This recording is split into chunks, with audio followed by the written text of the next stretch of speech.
இதான் எங்கள் மாடி தோட்டத்தோட இது. இதில் வந்து மணி பிளான்ட்டு போட்டிருக்கேன். இதில் வந்து இந்த நித்திய கல்யாணியும் செம்பருத்தியோட கட்டிங், அப்புறம் வெத்தலை கட்டிங் இதெல்லாம் போட்டிருக்கேன். அப்புறம் இதில் வந்து அதே நித்திய கல்யாணியும் போட்டிருக்கேன்.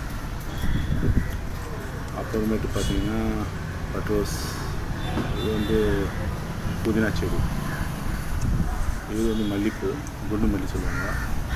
இதுவும் அது வந்து பால் ஜாதம். இதான் தக்காளி செடி பாருங்கள் எப்படி இருக்குங்க. ஸோ பச்சை தான் தக்காளி செடி. மற்றெல்லாம் ஒன்றும் காய்க்கலை. இது 2 தான் நல்லா பறிச்சு காய்ச்சி இருக்குது.